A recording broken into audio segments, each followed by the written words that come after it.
तो मेरी जिज्जी हो, उठा हाथ बिल्कुल सीधे सीधे। अब भैया यहीं से लो, 1 2 3 जय जय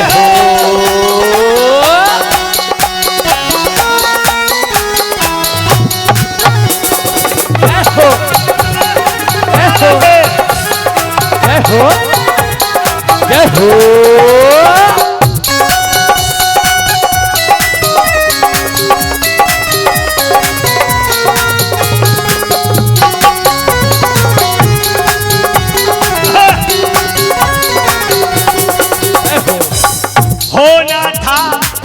होना था राज तिलक राम का, होना था राज तिलक राम का,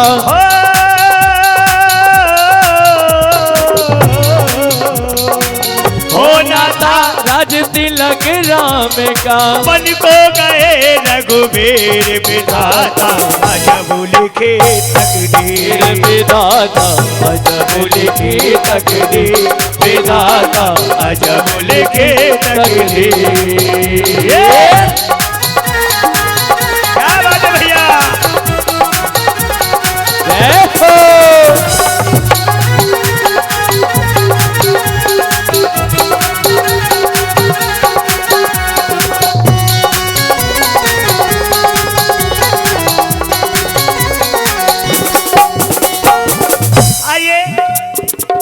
ये मैंने भगवान श्री राम की बात कही माता जी।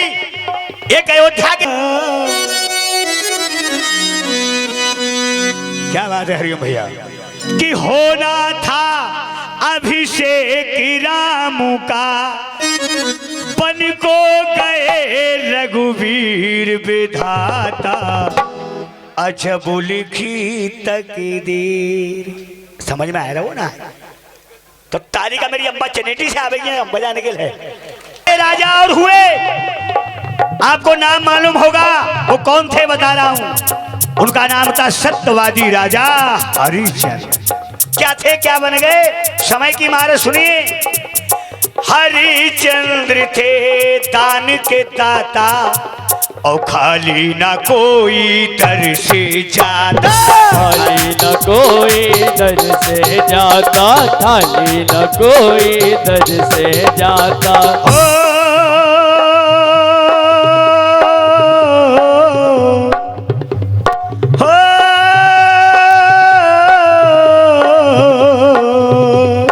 हरिश्चंद्र थे दान के दाता, और खाली ना कोई दर से जाता, खाली न कोई घर से जाता, खाली न कोई दर से जाता। अब चाचा जी उनको जब समय आओ तो क्या थे, क्या बन गए, सुनिए।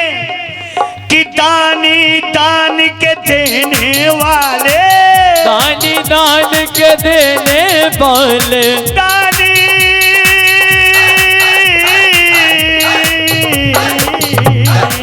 दानी दान के देने वाले, खुद बन गए फकीर। अपनों बेच गए, अपनी रानी तारों को बेच दियो, अपने बेटा रोहित को बेच दो। कौन थे, क्या बन गए, कि दानी दान के देने वाले। एक बार हाथ उठा लो, मैं ज्यादा हाथ ना उठवा तो मैं जिज्जी का करो, मेरी आदत बन गई है। ऊपर करो नीचे करो, ये सेवा होती, उठाओ और कहो कि अजब लिखी तकदीर विधाता, अजब लिखी तकदीर विधाता, अजब लिखी तकदीर विधाता, अजब लिखी तकदीर।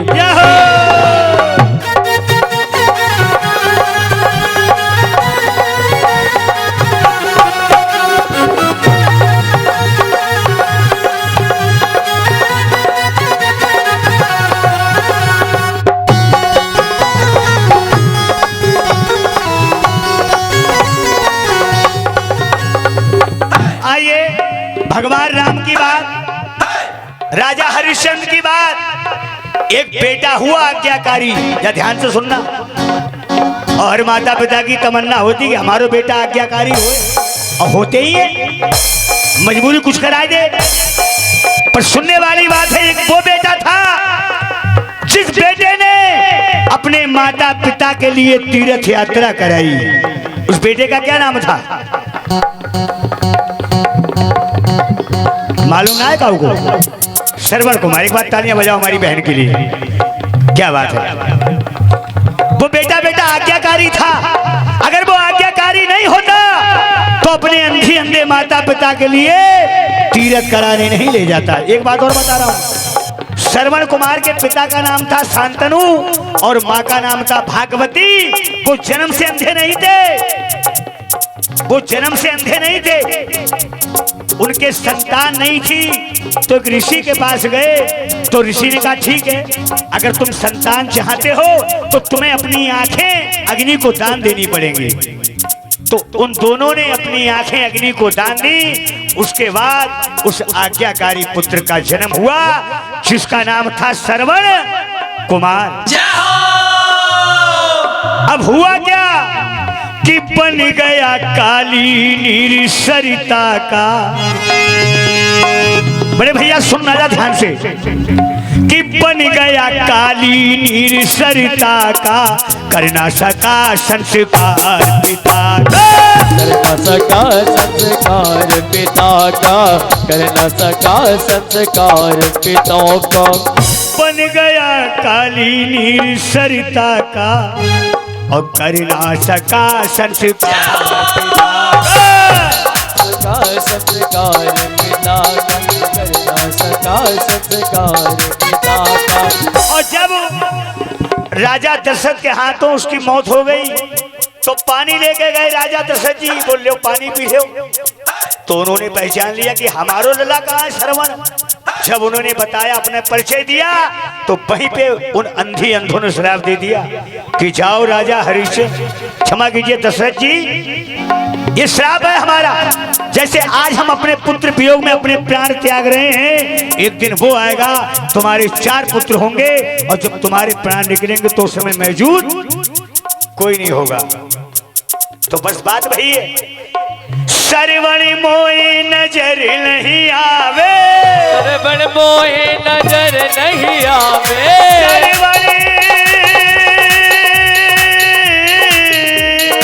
श्रवण मोहे नजर नहीं आवे।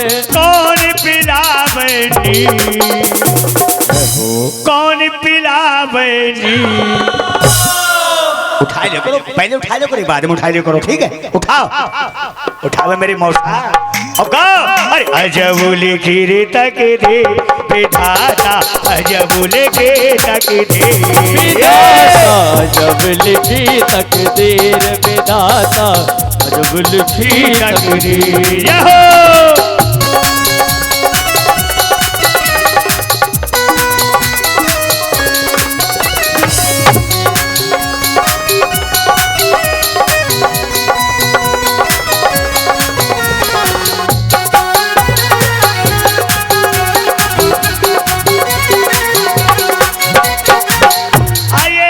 भजन की अंतिम लाइन, वो 5 पांडव इतने बलशाली थे कि जब उनके तर्कस से तीर निकलता था बड़े भैया धरती कांप जाती थी। मगर समय की मार पड़ी, जुए में पांडव अपना सब कुछ हार गए, यहाँ तक कि द्रौपदी को भी हार गए। अब सुनिए, ये समय की मार है कि 5 पति थे बड़े बलशाली और 5 ने नीचे कर धन डाले, कर गट डाले, कर गट डाले। 5 पति थे बड़े बलशाली और 5 ने नीचे गर्दन डाली। क्यों? जब वो दुशासन द्रौपदी की साड़ी को खींच रहा था तो 5 पति गर्दन झुकाए बैठे थे। क्यों? क्योंकि जुए में हार गए। ये समय की मार है कि रोई रोई रुदन करे पंचाले, रोई रोई रुदन करे पंचाले,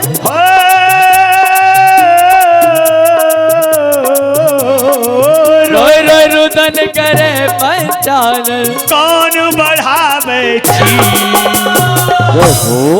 कौन बढ़ावे जी।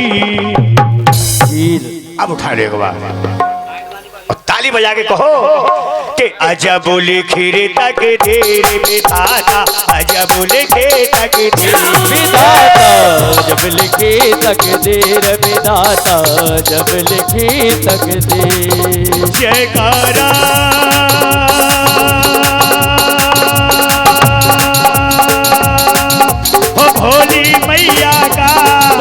साचे दरबार की जय, बोल साचे दरबार की जय। ये करो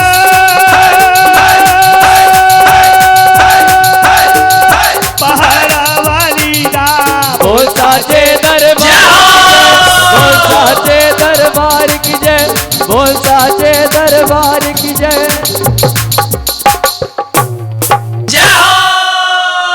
गीत अच्छा लगा है तो एक बार तालियां